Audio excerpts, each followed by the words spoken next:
All right, what is going on, everybody? Welcome back to another video, another NBA regular season video. In this video, we are going to talk about the year-long rumored NBA Europe expansion teams that seem to be becoming more and more real. The NBA just had two European games, one in Berlin and one in London on January 15th and 18th. They were both successful, as you can see in the top right. You have Anthony Black dunking on four Memphis Grizzlies players. Both games were played against the Orlando Magic and the Memphis Grizzlies. And on the left, you can see the Wagner brothers, Franz and Mortiz Wagner, and I was initially just going to talk about these games, and then in my mind, I remembered something. I was like, oh yeah, they were talking about NBA Europe like a couple months ago, and then even like a year ago, it was something that was floated around. The idea was tossed out there, was rumored, and then I started looking it up again today because I was like, oh, let me see if they have any updates because they're in Europe. The NBA might have some updates on it. Commissioner Adam Silver might have some updates on it, and we have lots of updates, lots of things. I have lots of thoughts just in general about NBA expansion, but we'll get to that in a minute. If you like what I've said, like the video. If you have your opinions, comment down below. And if you just like the vibes, consider subscribing. So, this is a topic I feel very passionate about. Um, More as a general thing, expansion. I think NBA expansion is needed. And when I say expansion, I mean in the States. I mean, like Seattle deserves their team back. Um, Vegas is most definitely going to get a team at some point in the future. It seems way farther in the future, more now than ever, with this NBA Europe thing becoming more and more solid. Um, and I think some teams need to be moved around. I think there's a bunch of things that could be done in the States. I think the NBA Europe idea as a whole isn't ideal for anybody. And we're gonna get into some articles here. I have two that I've pre-read because I wanted to be informed on this stuff before I started talking out of my talking out of the side of my neck or something. Um, the NBA Europe thing, as I know it, um, and we're gonna get to these articles, and then we're gonna get to some some other subtopics and other concerns that other NBA fans have that aren't just me, um, from r/slash NBA on Reddit. So we'll get to that, and then I have this other article from The Athletic that I haven't read, but I might get to it. We'll see. I might just ramble here. Um, but the main thing from the two articles that I'm going to read from and take some excerpts from is that are from Front Office Sports and the NBA itself, the NBA.com itself. It's like a press release from them. Um, so my initial thoughts and my initial understanding of NBA Europe is that they do not want to create their own NBA teams in Europe. They want to take existing teams in existing places and bring them together under a new umbrella, which would be like NBA Europe, NBAE or something, something along those lines, or maybe something completely entirely different in name. One of my main concerns, just off the top, is that the NBA hasn't innovated anything. It's and I'm not saying innovate the game of basketball. The game of basketball will evolve in itself. You know what I mean? It just will. It's going to evolve within itself. It's going to progress. It always has, whether for good or for worse. The casual fan might say basketball is boring now. Everybody just shoots threes. Nobody plays defense. I think these things are wildly untrue, but it's what the common person thinks, and what the common person thinks is very important because that's the person that's going to hypothetically maybe go to a game or two, maybe watch a game or two, Christmas in the playoffs, all this, that, and the third. And it goes both ways, for every sport. There are people that like, I don't like football because football's not the way it used to be, whatever, whatever. People like all this stuff about every other sport. They're the casual fans and the people that watch almost every game.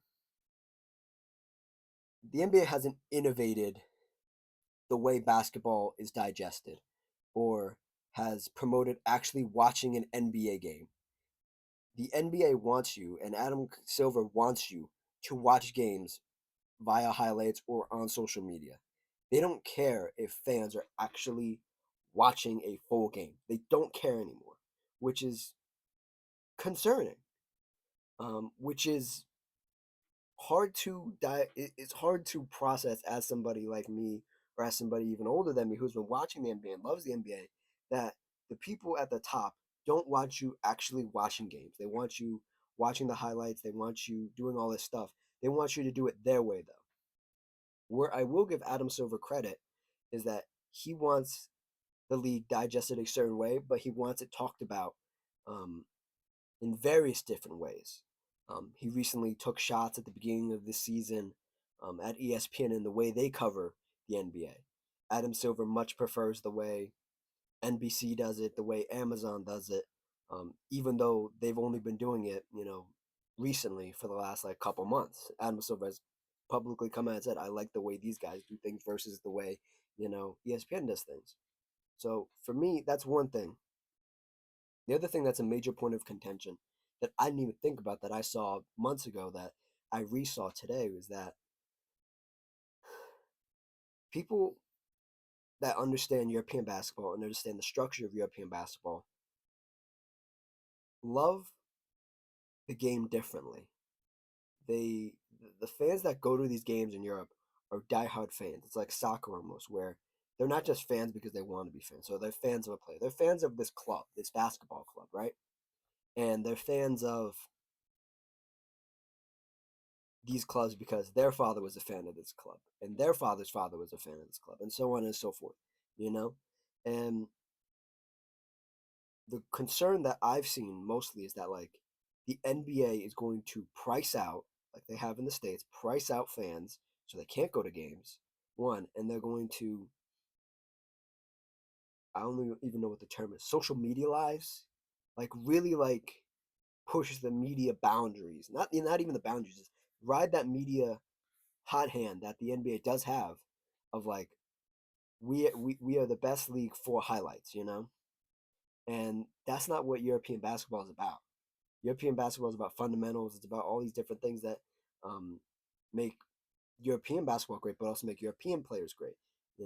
As much of a Luka fan as I am, I understand that you know he sort of changed his game to be more shot adventurous, more wild, versus than what he does in Europe or when he played for Real Madrid when he was a kid, or Nikola Jokic in that leaning more towards your European style for Nikola Jokic versus him adjusting his game to the American style. That's what makes Nikola Jokic so deadly.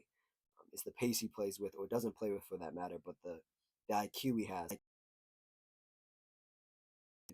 You know, I really don't. Hello? Oh, my mic just went. My mic just went up. I saw the levels went down. I was, oh no, I just charged this thing. um, I don't think the NBA is well equipped enough to understand European basketball. I think they see it as another avenue, and they're gonna say all these buzzwords in these press releases. Adam Silver's gonna use all these buzzwords, and it's gonna be somewhat overwhelmingly positive that the NBA coming to Europe or staking a claim in European basketball is going to be a good thing. I don't think it's going to be a fully bad thing. I think the NBA and Europe have had a long running relationship dating back to, you know, the previous commissioner, David Stern, obviously the previous great European players in Hakeem Olajuwon, well, not European, just foreign players in general, Hakeem Olajuwon, um, Dirk Nowitzki, trying to think of other ones, Deadlift Schrempf, like you go back and you can find these players that are really great, and it's something that I'm not opposed to, and I've never been opposed to, is that like expanding the game of basketball so everybody can have basketball. Everything basketball can be accessible to everybody. I think that's a beautiful thing. I think that's what makes basketball cool is that basketball is a sport that is very simple. It doesn't take a lot to understand it. All you need is a ball and a basket. You can play you can essentially almost play by yourself. Practice your skills. You can play two one on one. You can play 2-on-2, 3-on-3, 4-on-4, 4-on-5. Whatever, half court, full court. It's a beautiful game with a bunch of wrinkles that makes it accessible to people.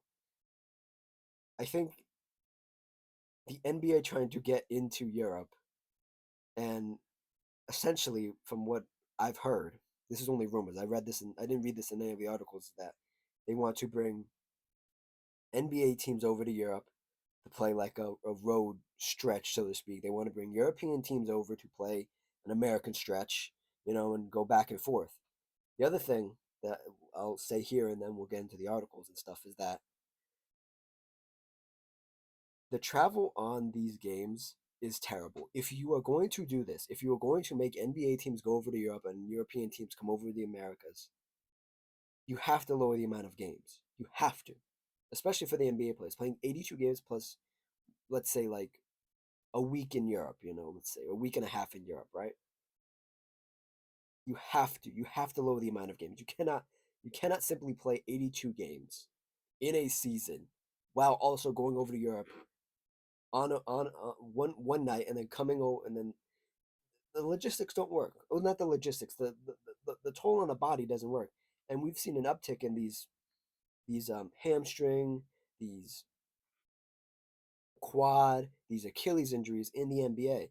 And getting on a flight and flying across the world doesn't help that. It doesn't.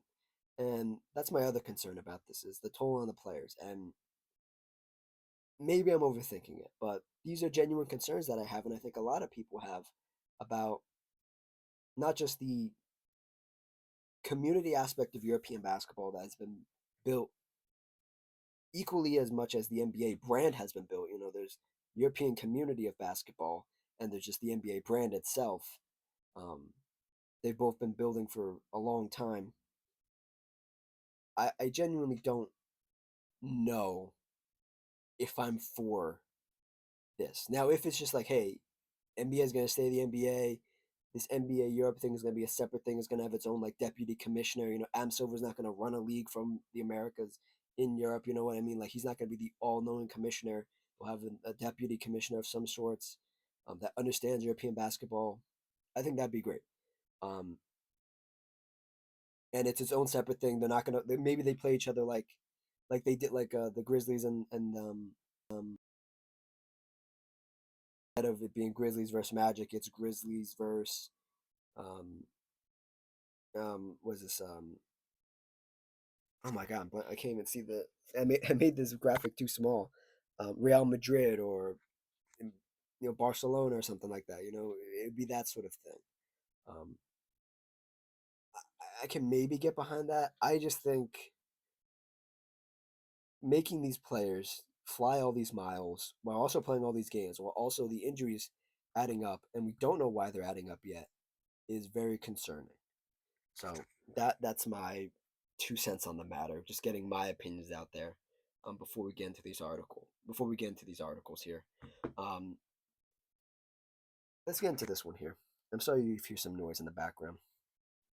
Um, Again, my neighborhood decides to be the noisiest neighborhood in the whole country right now. So this article is from Front Office Sports, which I love. I think Front Office Sports has some great articles. They have some great news breaking stuff. Absolutely amazing. I'm gonna leave all these articles down below, by the way.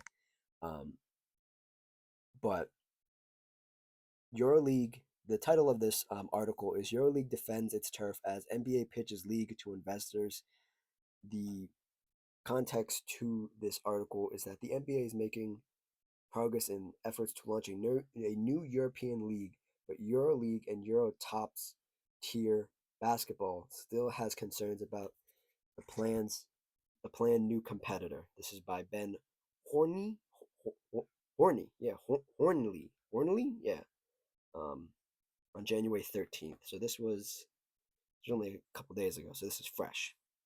This is before they played the games in Europe, actually. So yeah, I'm only gonna read a couple little bits from this. I don't want to steal the whole article. If you want to check it out, check it out. Again, I'll leave it down below. The NBA is in Europe pitching investors on its planned new league that could launch as soon as next year, with franchises valued up to $1 billion. I repeat, $1 billion. But Europe's top tier of basketball remains wary of the potential competitors. EuroLeague sent the NBA a letter on January 9th warning of potential legal action if the league continues to hold discussions with teams that are under long-term contracts to play in EuroLeague. So EuroLeague itself, the organization, sent the NBA a letter and said, "Hey, don't be poaching our teams. They're under contract. We will not let them out of this contract unless they maybe pay something or they just won't let them out." So yeah, a source familiar with the matter confirmed to Front Office Sports news of the letter was first reported by Eurohoops. Um, Over the summer, NBA Commissioner Adam Silver and other NBA officials reportedly met with leaders from Real Madrid to discuss the possibility of it joining the new planned league. Real Madrid is bottom left of your screen right here, uh, in the corner. Yeah, Real Madrid. For those who don't know, I know a lot of people probably don't watch European basketball. I don't even watch it like that. I just know some of the clubs. Um, Join the new league, according to The Athletic. In addition to Real Madrid, the NBA has its eyes on Barca Barcelona. That is also down here in the bottom left of your screen. Um, ASVEL basketball of Vilnirbane. Vilnirbane? I don't even know what that is. AB, that's not it. I don't even know which club this is. I've never seen this club in my life. It's somewhere on that map if you want to look at it. um, Fener, Istanbul. That one is in Istanbul. I know where that one is. Yeah. Yeah. Fener. Fener is a very popular.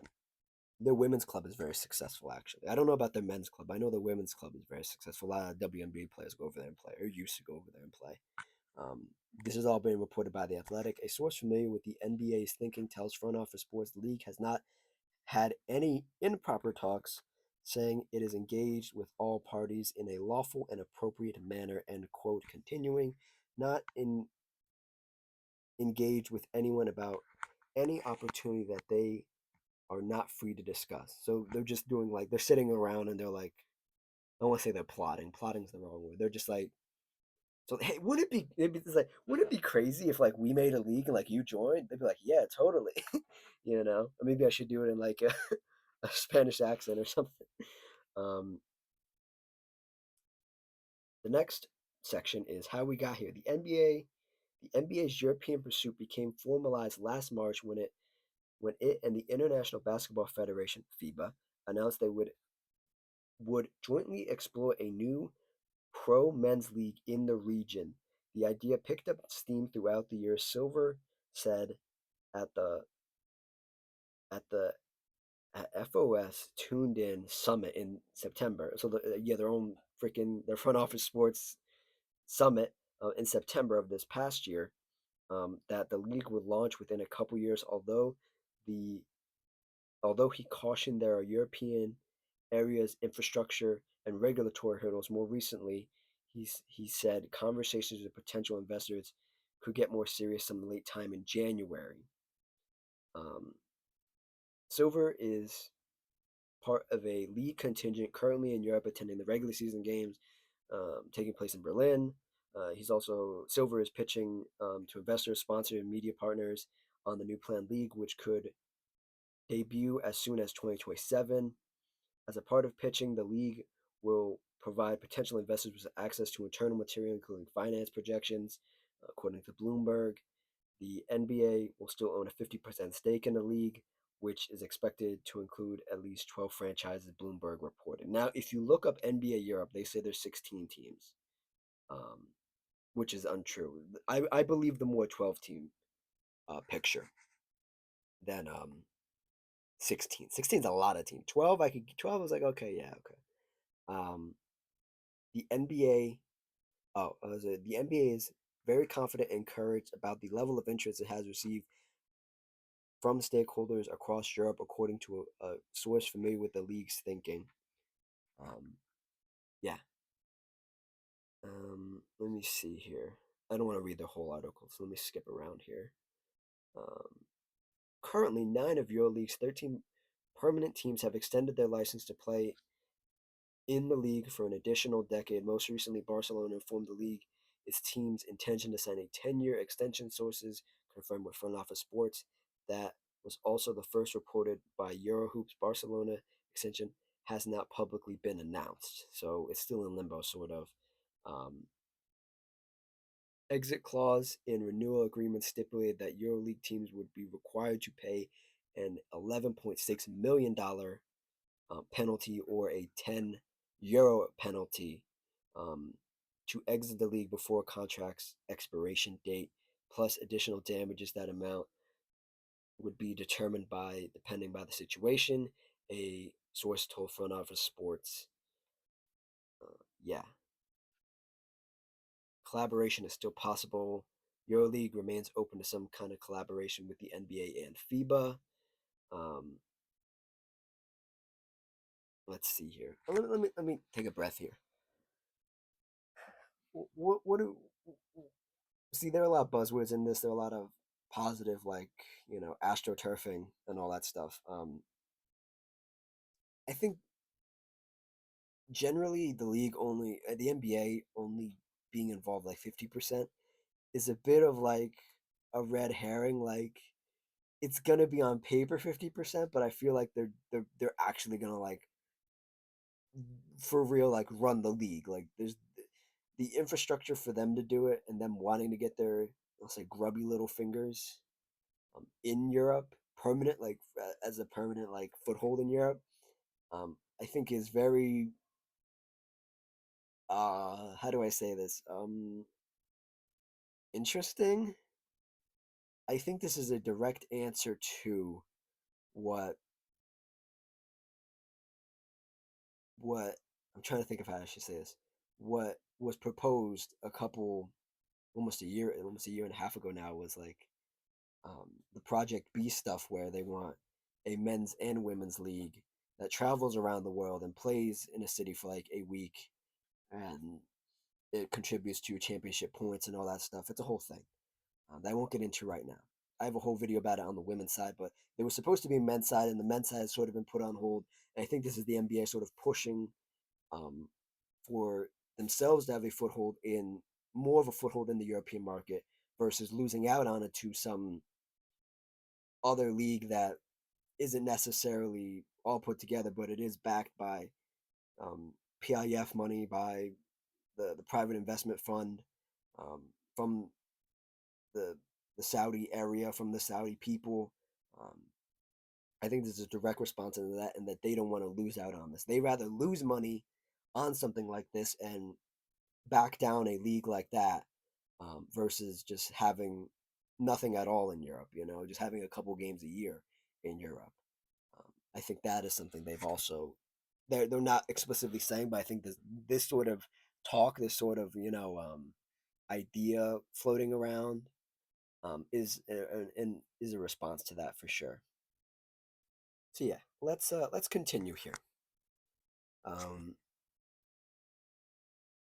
EuroLeague is looking for ways to collaborate and has been proactive in offering different possibilities. A source familiar with EuroLeague's thinking told Front Office Sports, but it takes two to tango. It's complicated, and no cooperation framework has been reached. Um, in another quote here, Front Office Sports, uh, somebody involved with Front Office Sports told, and the NBA told, um, about the planned new league is designed to follow European sporting culture by offering a transparent, merit-based pathway for teams to qualify, end quote, while also aligning its schedule with domestic leagues and national team schedules, that players can represent their club and national team year round. That is interesting. That is an interesting way to put it. Huh. I never thought about that. That's something to sit on, to think about. I'm gonna think about that. And then lastly, here, a representative for your league declined to comment at the end of this article. So it's all hearsay. It's all like I heard from somebody who heard from somebody who heard from this person, or I directly heard from this person. I'm an insider. Blah blah blah. Yeah. So let's get into this last article here. This is from the NBA itself, NBA.com. Um, Tim Reynolds, the Associated Press, um, Commissioner Adam Silver, NBA FIBA pushing forward with plans for new league in Europe. Commissioner Adam Silver spoke before the Memphis Orlando game in Berlin, first two NBA Europe games this week. There's a bunch of like babble here, but I'm going to skip forward here. Many details for the new league are yet to be formalized, including when it will start play. The working target has been October 2027, and how many teams take part in the inaugural season are among the models that the NBA and FIBA are exploring. A 16-team league with 12 permanent spots and the other four available through qualifying. Oh, so they are going to do the 16 teams. That's lovely. But I like the qualifying though. It's not just like here are our teams. These are the teams that paid us the most or want to be involved the most. We're gonna let teams that are maybe not financially ready be able to qualify with their play so they can get some exposure and can get more fans. I don't know how well that works in Europe, but we'll see. Um, I would I would just say we continue to be enormously excited about it. Adam Silver said about the notion of NBA Europe.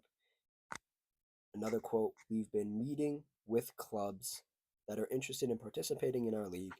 We've been in discussions with other potential stakeholders, including media companies that would cover it, potential media partners, and traditional sponsors who want to work with us on the league. We are looking at the opportunity to grow the arena infrastructure, not just here in Germany, but throughout the continent, something that we are enormously excited about." Yeah, so let us come to your country, build you a stadium that you can price out your fans now. Love it. I love it. I love it, Adam Silver. I love it. I'm being sarcastic. I hate it. If you've ever seen like a European basketball game, the arenas are a little bit smaller, but man, are they loud and they love their fans. I'm so scared of the pricing out of like real fans because the average fan works a 9 to 5 and cannot afford to go to they can't afford it now, in Europe, but with the NBA coming in, with all these things that need to get paid for, with all these investors that will pay to be in the league, pay to construct the league, they want their money back, so they're gonna have to build the new arena, and they want their money back. It's just a whole thing. The second part of this article says growth will take time. The league and some of its financial partners and advisors have talked with interested stakeholders in Europe, exiting clubs, existing clubs head of states and others for some time. There will be an entry fee and it will be steep, and those who expect a fast return on those investments may be disappointed, Silver said.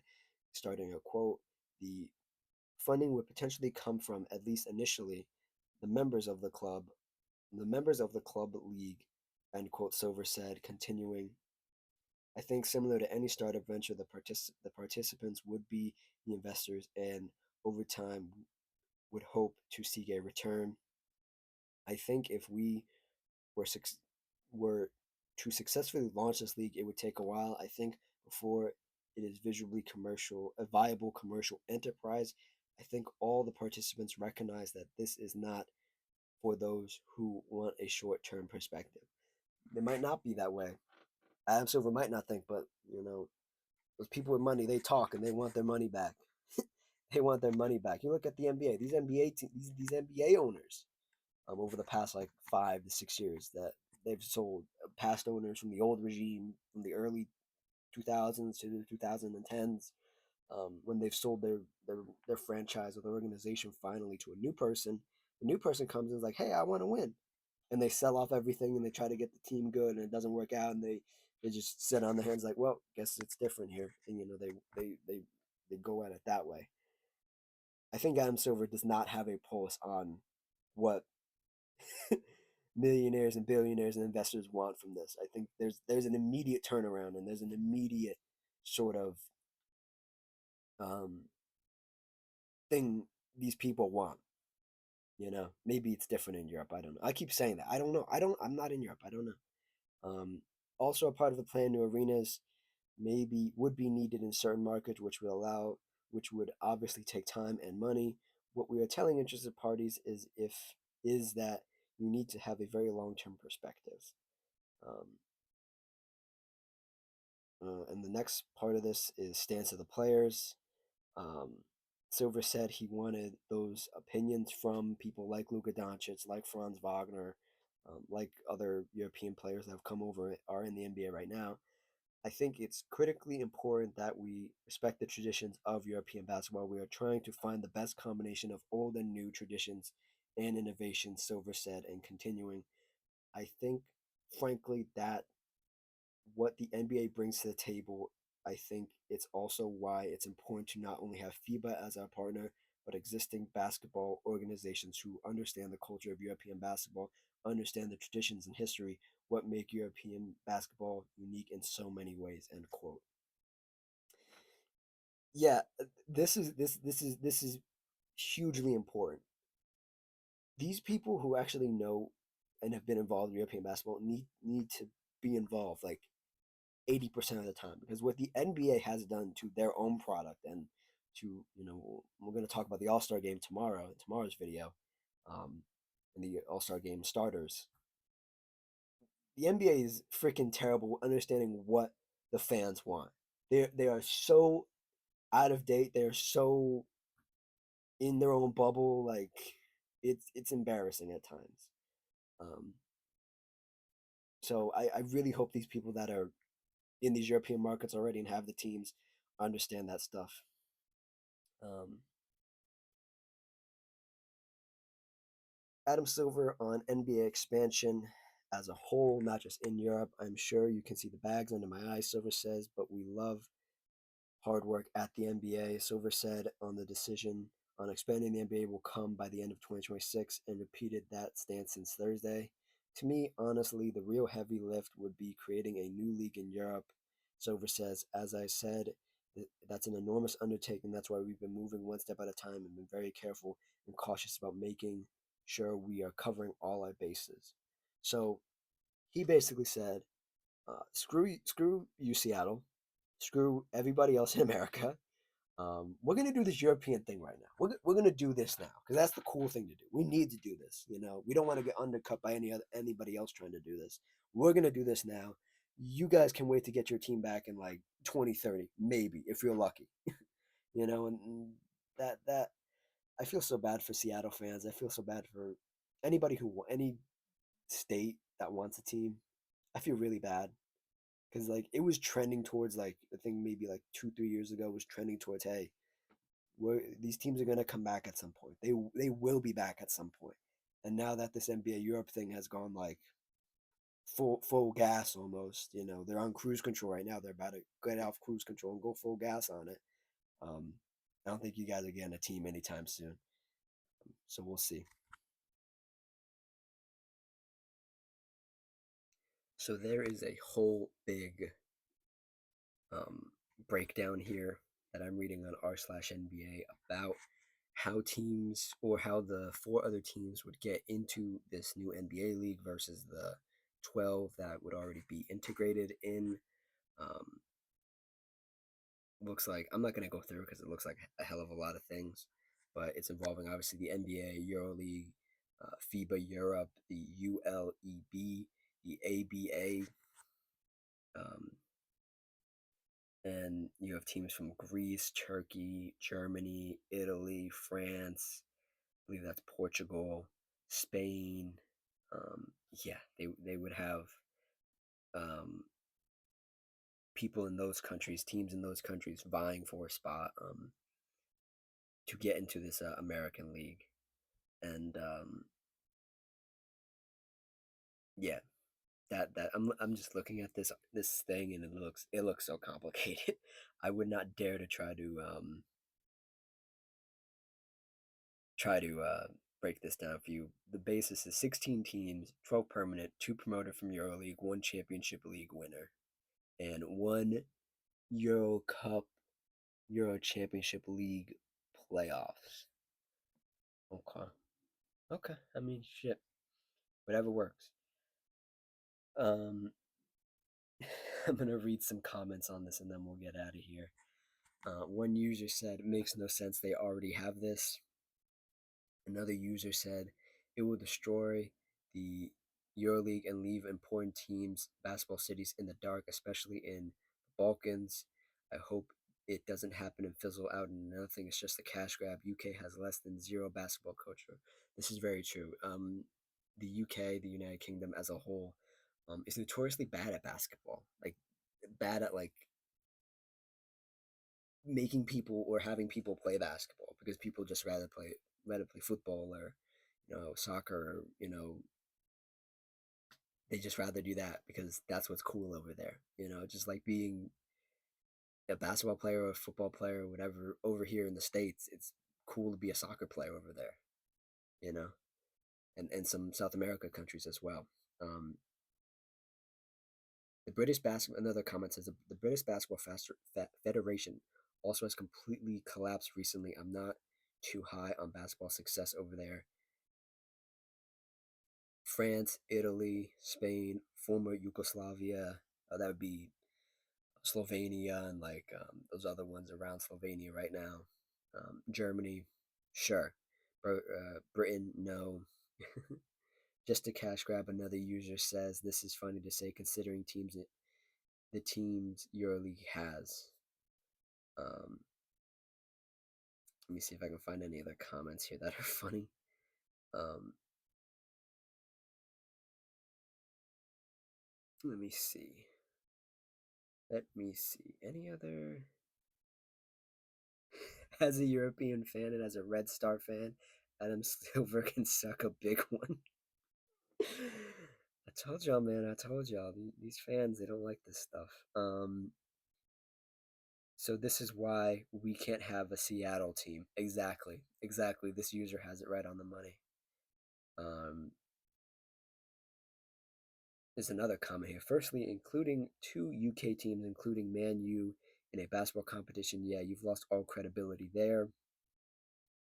There is zero point in talking about big clubs like Real and Barcelona unless they actually say they are going to leave both EuroLeague and the ACB. NBA would need to throw Saudi oil levels of money at them to make them even consider it. And unless you get the big clubs, there's no way NBA European League is going to be successful. This is true. I can understand them trying to get into the market, but it seems to me more like a vanity project for Silver and LeBron question mark. Um, and I would be shocked if it ever gets off the ground once they realize how much it would cost them. This is very true. I think the NBA has a lot of money though, and I think part of the reason why they have a lot of money is they've sold out a little bit. Well, not a little bit, a lot. They have the NBA Cup by the the Emirates NBA Cup. That's a lot of money.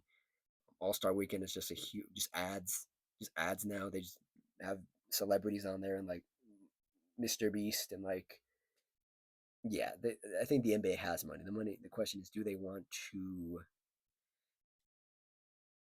pour that money into this project? Is this what Adam Silver wants to be his legacy?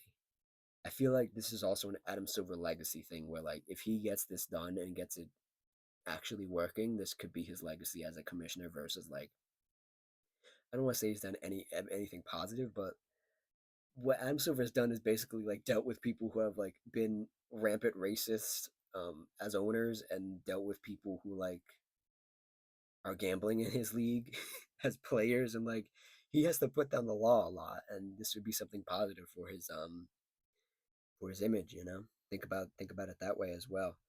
The whole thing, another user says, the whole thing really seems like a half-baked idea. I don't see the point. The NBA already gets the best players from these markets. Accurate. Plus, they're focusing too much on energy on England, which has no basketball of note. I'm sure there's interest in revenue from those markets, but it would probably be more lucrative to do something like invest in the SEC or the Big Ten to have those teams replaced by the G League. To have those teams replace the G League. This is true. For those of you, I learned a fun fact the other day is that the Utah Jazz owner is an invest is a booster at BYU. the college, and one of the NBA projected top picks, AJ Dybantsa, goes to BYU. So a Utah Jazz owner is basically paying a collegiate athlete's salary while he's still in college, which is crazy. I'm gonna read one more here. Um, and then we'll get out of here because this is a 40-minute video. I did not expect this to be this long. Last comment here on this post. Are there any fans that want this? What do European fans get from watching this and they don't already get from EuroLeague? Even worse, if this league happens, players like Valanciunas would be even more tempted to play in Europe rather than the US. So how somehow this league will not only make EuroLeague worse, but also make the NBA worse. From what I read, Silver considers this a legacy. Yes, this guy gets. Oh my God, this Adam Silver considers this a legacy-defining project. Why I have no idea, but somehow he's hell bent on making European basketball even worse. Oh my God.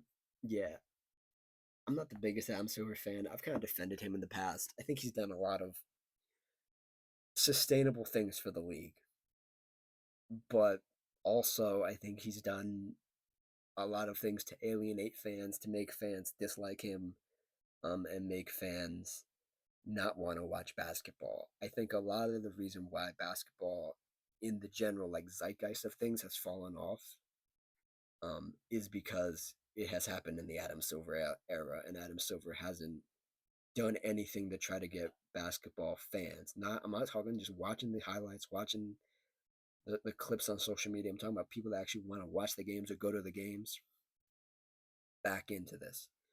Um, there's a lot to do with Adam Silver, LeBron, the way the game's played, the the the nomenclatures about basketball as a whole now. I think there's a lot of things wrong, but Adam Silver, unfortunately, whether for good or bad, um, is at the crux of it because he is the NBA commissioner. That's it. So yeah, NBA Europe stuff. That's it. That's the video. We'll get back to your more regularly scheduled stuff, games and everything. I'm literally watching Bucks Hawks as I'm recording this video. It is MLK Day, so they have the games on early in the afternoon, and the college football playoffs championship game is on later. So you get basketball early. This will probably go up immediately after I record it because I am a little late on this recording. So yeah, and we'll talk about All-Star Game starters tomorrow as well. So yeah, like, comment, subscribe, and I will see you guys next time. Also, please check out my Unrivaled video that I posted this weekend. I had a bit of trouble uploading it. I made it public and then I privated it because I didn't want to go up that day, and then I scheduled it and then it appeared like it was still up. So please check that out. I'll put a card in the top right corner. It should also be one at the beginning of the video. So yeah, like, comment, subscribe, and I will see you guys next time. Cheers.